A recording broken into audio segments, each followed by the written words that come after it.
ஜோதிபுரம் குருசேகரம் இயந்திர இயக்கம் சார்பாக இந்த காணொலியின் மூலமாக உங்கள் அனைவரையும் சந்திப்பதில் நாங்கள் மிக்க மகிழ்ச்சி அடைகிறோம். ஆண்டவர் தாமே நாம் அனைவரையும் இந்த தவக்காலம் முழுவதும் வழிநடத்தி காப்பாராக. இந்த கூறுகைக்கு ஆரம்பமாக நாம் அனைவரும் ஜெபம் செய்வோம். ஜெபம் செய்வோம். நல்ல பிதாவே, நன்றியோடு ஸ்தோத்திரிக்கும் துதிக்கும் தகப்பனே, இயேசுப்பா, இந்த வேலையிலும் ரட்சா உன்னை ஒரு விசையால் நோக்கி பார்ப்பதற்கு கொடுத்த இந்த கிருபைகளுக்காக உங்கள் நன்றி தகப்பனே. இயேசுப்பா, இந்த நேரத்திலும் ரட்சா நம்ம வாலிபர்களால் ஒன்று கூடி தகப்பனே, அப்பா உன்னை ஆராதிக்க துதிக்க உன்னை மகிமைப்படுத்த நீ கொடுத்த இந்த கிருபைகளுக்காக நன்றி தகப்பனே. இயேசுப்பா, இப்பொழுது கூட ரட்சா நம்ம பாடுகிற பாடல்கள், கேட்கிற வசனங்கள், அப்பா செபிக்கின்ற ஜெபங்கள் ஒவ்வொன்றையும் நீ ஆசீர்வதித்துக் கொடுங்க அப்பா. இயேசுப்பா, எங்களுக்கு தடையாய் வருகின்ற எல்லா காரியத்தையும் நீ எடுத்து போடுங்க. உடைய பிரசன்னம் இந்த இடத்தில் வெளிப்பட முடியாது செபிக்கின்றோம் அப்பா. செய்தியை கொடுக்குற மகனை வரைத்து நீ வெளிப்படுங்க, நீங்க பேசுங்கப்பா. மிகுதியான எல்லா வேலைகளையும் உடைய கரத்தில் ஒப்படைக்கிறோம். இயேசு கிறிஸ்துவின் மூலம் ஜெபிக்கின்றேன் ஜீவனுள்ள நல்ல பிதாவே, ஆமென்.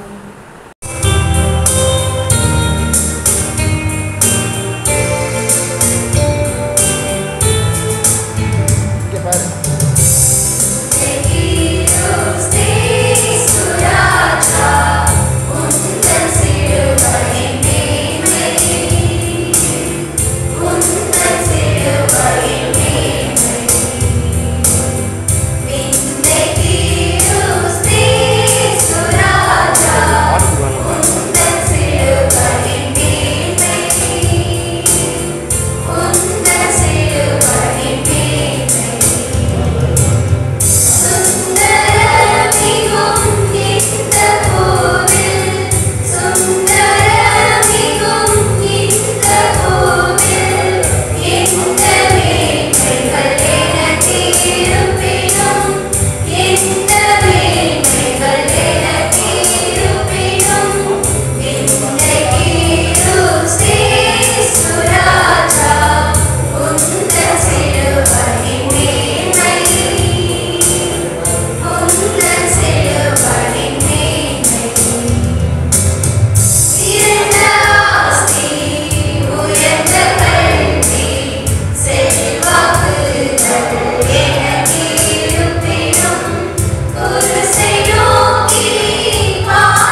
நோக்கி பார்ப்பனையான கிருபைகளை தந்த தயவுக்காக நன்றியோடு துதிக்கிறோம் ஸ்தோத்திரிக்கிறோம் ராஜா.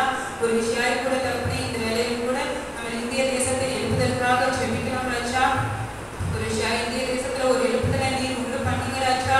ஒரு விஷயம் எங்கள் தேசத்துல கூட தகப்பனே அநேக பாவங்கள் நிறைந்துள்ளது ராஜா. எத்தனையோ பேர் பாவங்களுக்கு அடிமையா இருக்கிறாங்க ராஜா. குடிக்கு அடிமையா இருக்கிறாங்க ராஜா. கொலை கொள்ளை கற்பழிப்புகள் அநேகமாய் நிரம்பியுள்ளது ராஜா. அநேக சபைகள்ல கூட தகப்பனே லஞ்சம் ஊழியம் நிறைந்துள்ளது ராஜா. ஒரு விஷயம் நீங்கள் ஒவ்வொருவரையும் கண்ணோக்கி பாருங்க ராஜா. ஒவ்வொருவரையும் ஒரு கரம் தொடட்டு ராஜா. ஜாதியினாலும் மதத்தினாலும் தகப்பனே ஏற்படுகிற பிளவுகளை எல்லாம் நீக்கி எல்லோரும் ஒன்று கூடி வாழ நீங்க கிருபை செய்யுங்க ராஜா. ஒரு விஷயம் தகப்பனே இந்திய தேசத்தில் உள்ள ஒவ்வொரு சபைகளையும் தகப்பனே ஒவ்வொரு சபை போதகர்களையும் ஒரு இரண்டுமுள்ள கரத்துல ஒப்படைக்கிறோம் ராஜா. ஒரு விஷயம் ஒவ்வொரு சபையிலுமே ஒரு எழுப்புதலை நீங்க உண்டு பண்ணுங்க ராஜா. ஒரு விஷயம் ஒவ்வொரு சபையுமே தகப்பனே ஆவிக்குரிய சபையாய் மாற நீங்க கிருபை செய்யுங்க ராஜா. ஸ்தோத்திரிக்கிறோம் துதிக்கிறோம். எங்கள் இந்திய தேசத்துல கூட தகப்பனே நன்மை செய்யவும் தகப்பனே நல்ல வழியில நடத்தி செய்ய வேண்டுமாய் தகப்பனே நல்ல நல்ல தலைவர்களை நீர் எங்களுக்கு தர வேண்டுமாய் செபிக்கிறேன் ராஜா. கிறிஸ்தவர்களுக்கு விரோதமாய் கிறிஸ்துவுக்கு விரோதமாய் உருவாக்கப்படும் ஒரு ஆயுதமும் வாய்க்காலே போகும்படி நாங்கள் செபிக்கிறோம் ராஜா. ஒரு விஷயம் எங்கள் ஜெபத்தை நீர் கேட்டதற்காக நன்றி ராஜா. இந்திய தேசத்திலே ஒரு எழுப்புதலை உண்டு பண்ண போகிறதற்காக நன்றி ராஜா. ஒரு விஷயம் எல்லாவற்றையும் இறக்கமுள்ள கரத்துல ஒப்படைக்கிறோம் ராஜா. அன்னைக்கு துதி கான மகிமை எல்லாவற்றையும் ஒருவருக்கே செலுத்துகிறோம் ஜீவனுள்ள நல்ல பிதாவே ஆமென். பரமபிதாவே, இந்த இயற்கை சீற்றங்களுக்காக நோக்கி ஒரு நிமிடம் ஜெபம் செய்யும் நாம் அனைவரும் தலைகளை தாழ்த்தி எங்களை அதிகமாக நேசிக்கிற எங்கள் நல்ல பிதாவே, இந்த அருமையான நேரத்தை கொடுத்ததற்காக எங்களுக்கு நன்றி செலுத்துகிறோம் ராஜா. இந்த மியான் நகரில் நடந்த நிலநடுக்கத்தை குறித்து உம்மிடத்தில் வருகிறோம் ராஜா. இந்த நிலநடுக்கத்தில் இருந்து எங்களை பாதுகாத்து பராமரித்த தயவுக்காக எங்களுக்கு நன்றி செலுத்துகிறோம் ராஜா. சங்கீதம் 46:1-3 சொன்னது போல உமது வார்த்தையானது கூறுகிறது, தேவன் நமக்கு அடைக்கலமும் படனமாய் இருக்கிறார், கடக்கங்களில் மிகவும் சுலபமாக கிடைக்கிறவராய் இருக்கிறார். ஆதலால் பூமி அலையிட்டால் மலைகள் சமுத்திரத்தின் நடுவிலே மாறி போனாலும் நாம் பயப்பட மாட்டேன் என்று சொன்னீரே. நடுங்கும் இதயங்களுக்கு சமாதானத்தையும் சிக்கியவர்களுக்கு பாதுகாப்பையும் அளியுங்கள் இயேசுவா. துக்கப்படுகிறவர்கள் ஆறுதல் அடையவும் கர்த்தாவே, துக்கப்படுகிறவர்கள் பாக்கியவான்கள், அவர்கள் ஆறுதல் அடைவார்கள் என்று சொன்னீரே. மீட்பு பணியாளர்களை வலுப்படுத்தி தலைவர்களை ஞானத்துடன் வழிநடத்துங்க இயேசுவா. உமது சபை ஒளியாக எழும்பி பயப்படாதே, நான் உடனே இருக்கிறேன் என்று மியான் நகரில் பாதிக்கப்பட்ட ஜனங்கள் அனைவருக்கும் நீங்கள் சொல்லுங்க இயேசுவா. கடங்காவே, நான் உன் தேவனாகிய கர்த்தர், நான் உடனே இருக்கிறேன் என்று அவர்களுக்கு அறிவிங்க இயேசுவா. அவர்கள் பயப்படாம நிதானமா உங்களை நோக்கி துதிக்க ஆராதிக்க அவங்களுக்கு நிதானத்தை தந்து உங்களை நோக்கி ஆராதிக்க அவங்களுக்கு ஆசீர்வாதத்தை தாங்க இயேசுப்பா. உண்மை நோக்கி ஆராதிச்சு அவங்க இயேசுப்பாவோட பிள்ளை, அதனாலதான் நான் ஆசீர்வாதமா நான் மியான் நகர் பிரச்சனையிலிருந்து நிலநடுக்கத்திலிருந்து நான் பாதுகாப்பா வெளியில வந்திருக்கேன் அப்படின்னு அவங்க எழுப்ப உங்களோட ஒளியை எழுப்பி அவங்க பிரகாசம் அடைஞ்சு உங்களுக்கு சாட்சியாய் நிற்க அவங்களுக்கு உதவி செய்யுங்க இயேசுப்பா. இயேசுவின் நாமத்தினாலே ஜெபம் கேளும் நல்ல பிதாவே ஆமென். ஜெபம் செய்வோம். வாலிப பிள்ளைகளுக்காகவும் சிறு பிள்ளைகளுக்காகவும் ஜெபிப்போம். இயேசுப்பா, இந்த நேரத்திலும் கூட தகப்பனே, அப்பா, நம்ம வாலிப பிள்ளைகளுக்காகவும் சிறு பிள்ளைகளுக்காகவும் உங்களை பார்த்து வருவோம் தகப்பனே. இயேசுப்பா, வாலிப பிரயாணத்தில் சிருஷ்டிகரையும் பெற்றுள்ள தெய்வமே. இயேசுப்பா, வாலிப வயதில் தகப்பனே, இயேசுப்பா ஒவ்வொருவரும் தகப்பனே, அப்பா உங்களுடைய பிள்ளைகளாய் வாழ நிறுவிச்சுங்க தகப்பனே. இயேசுப்பா, உங்களுடைய வேத வசனத்தில் சொன்னது போல தகப்பனே, இரவும் பகலும் தகப்பனே உங்களுடைய வேதத்தை தியானிக்கிற பிள்ளைகளாய் இருக்க நீங்க சொல்லியிருக்கீங்க தகப்பனே. வாலிப பிரயாணத்தில் தகப்பனே அநேக பிள்ளைகள் ராஜா உலகபரமான காரியங்களுக்கும் பாவங்களுக்கும் தகப்பனே, அப்பாவுக்கு பிரியமில்லாத காரியங்களுக்கும் தகப்பனே வாழ்ந்து கொண்டிருக்கிறார்கள் ராஜா. இயேசுப்பா, நீங்க ஒரு விஷயம் தகப்பனே ஒவ்வொரு வாலிப பிள்ளைகளையும் நீ தொடுங்க தகப்பனே. இயேசுப்பா, உங்களுடைய ஆலயத்தில் வந்து தகப்பனே, இயேசுப்பா உண்மை ஆராதிக்க துதிக்க உண்மை மகிமைப்படுத்துகின்ற பிள்ளைகளாக இருக்க நிர்வகிச்சுங்க. இருதயத்தில் இருக்கிற பொல்லாத எண்ணங்கள், பாவமான காரியங்கள் எல்லாவற்றையும் தகப்பனே இயேசுப்பா நீ முழுவதுமாய் எடுத்து போட்டு ஒவ்வொரு வாலிப பிள்ளைகளையும் நீ தொடுங்க தகப்பனே. அப்பா, ஆலயத்தில் தகப்பனே இயேசுப்பா ஒவ்வொருவரையும் நீ ஒரு பாத்திரமாய் நீ பயன்படுத்தும்படியாய் ஜெபிக்கின்ற தகப்பனே. இயேசுப்பா, நீங்க கூட தகப்பனே இயேசுப்பா ஒரு விஷயம் ராஜா சிறு பிள்ளைகளுக்காக உங்களுடைய பாதத்தில் வருகிறோம் தகப்பனே.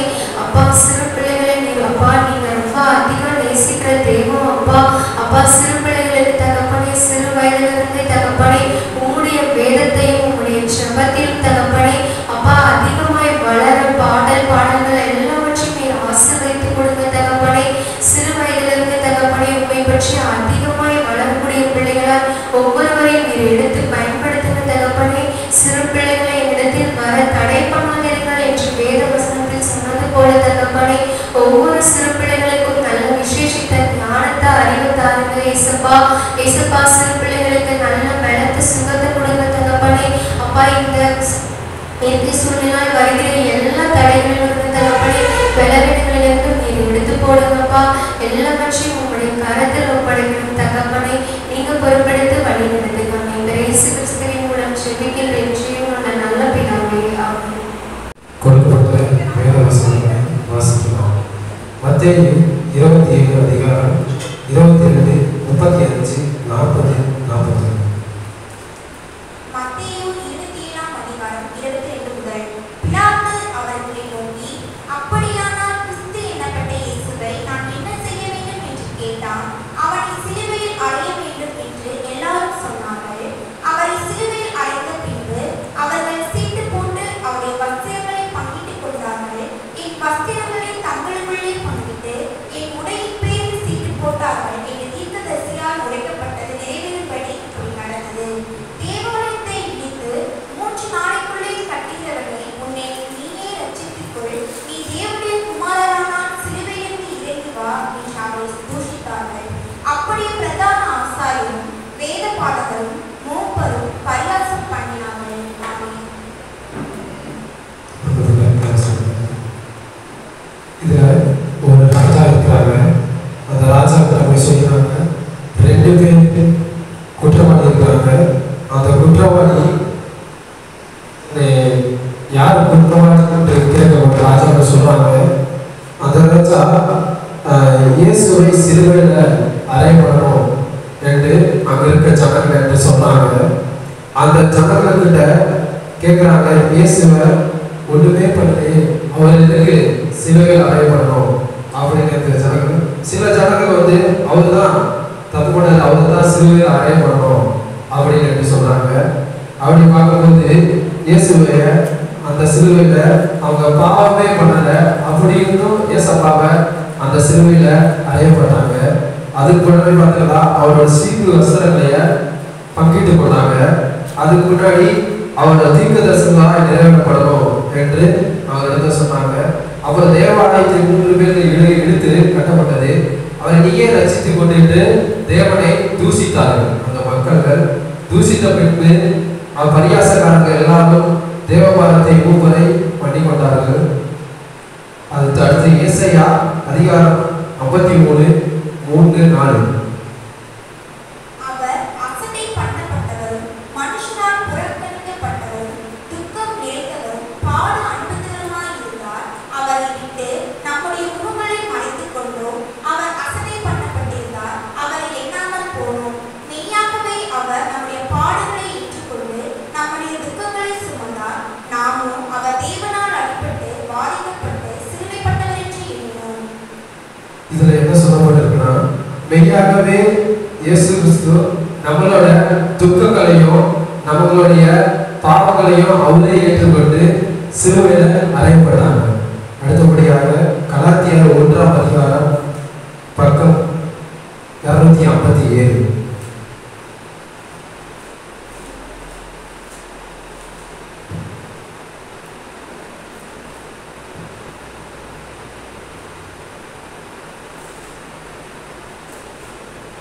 பிதாவாகிய தேவனாலும் நம்முடைய கர்த்தராகிய இயேசு கிறிஸ்துவினாலும் உங்களுக்கு கிருபையும் சமாதானமும் உண்டாவதாக. அவர் நம்மை இப்பொழுது இருக்கிற பொல்லாத பிரபஞ்சத்தினின்று விடுவிக்கும்படி நம்முடைய பிதாவாகிய தேவனுடைய சித்தத்தின்படியே நம்முடைய பாவங்களுக்காக தம்மை தாமே ஒப்புக் கொடுத்தார்.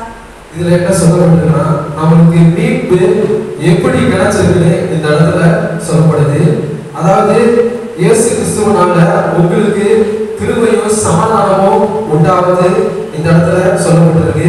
அதனால அவர் பிரபஞ்சத்தை சித்தத்தின்படியே நம்ம பாவங்களை நம்மளே ஒப்பு கொடுக்க வேண்டும் என்று இந்த இடத்துல சொல்லப்பட்டிருக்கு.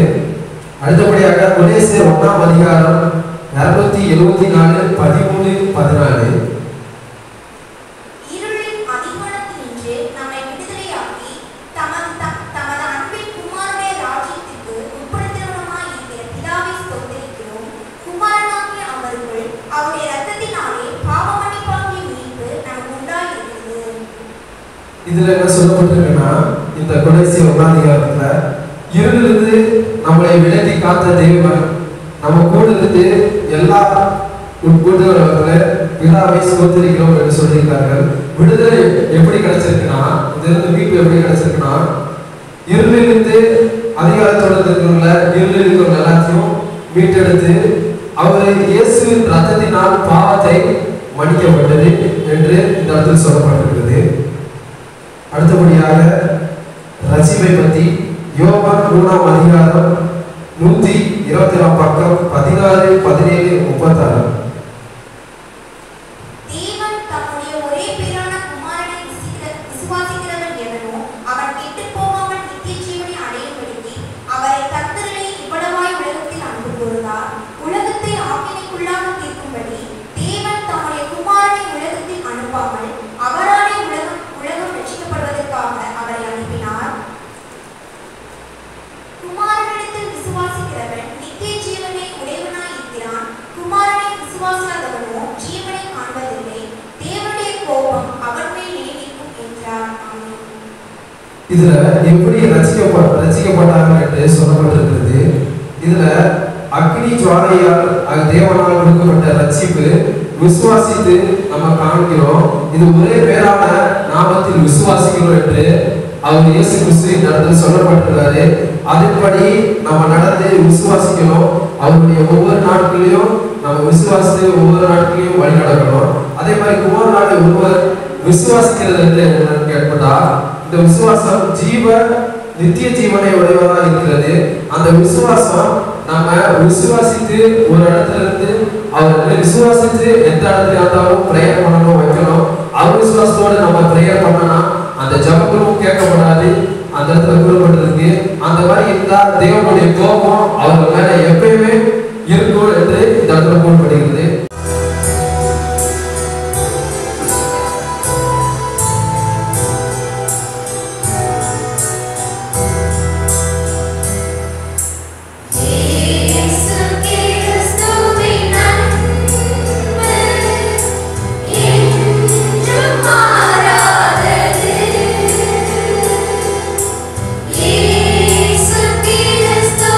மாறா கிருபை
கிருபையும் இரக்கமும் நிறைந்த நல்ல பிதாவே, இந்த அருமையான வேலைக்காக உமக்கு நாங்கள் நன்றி செலுத்துகிறோம். இப்போதும் சுவாமி, இந்த காணொலி நிகழ்ச்சி மூலமாக உம்மை நாங்கள் துதிக்கிறோம், உம்முடைய வார்த்தைகளை தியானிக்கிறோம், உம்முடைய சமூகத்தில் ஜெபிக்கவும் நீர் கொடுத்த இந்த வேலைக்காக உமக்கு ஸ்தோத்திரம் செலுத்துகிறோம். இந்த நிகழ்ச்சியை பார்த்து கொண்டிருக்கிற பிள்ளைகளையும் ஆண்டவர் தாமே ஆசீர்வதியும். இந்த பாடுகை நாட்களிலே உன் பிரசனத்தின் கீழ்வாழ கடவுள் தாமே கிருபை தரும் இயேசுவின் மூலம் இருக்கிறோம். ஜீவனுள்ள நல்லதாவே, ஆமென். அனைவரும் கடவுளுடைய ஜெபத்தை சேர்ந்து சொல்வோம். பரமண்டலத்திலே எங்கள் பிதாவே, உம்முடைய நாமம் பரிசுத்தப்படுவதாக, உமது ராஜ்யம் வருவதாக, உமது சித்தம் பரமண்டலே செய்யப்படுவது போல பூமியிலும் செய்யப்படுவதாக. அன்றைய ஆகாரத்தை தாரும், எங்கள் கடனாளிகளை நாங்கள் மன்னிக்கிறது போல பாவ குற்றங்களை மன்னியும். எங்களை சோதனைக்கு பிரசவனாக தீமை நடத்துவது ரட்சித்துக் கொள்ளும். ராஜ்யம் வல்லமையும் மகிமையும் என்றென்றைக்கும் உம்முடையதே சுவாமி. ஆமென்.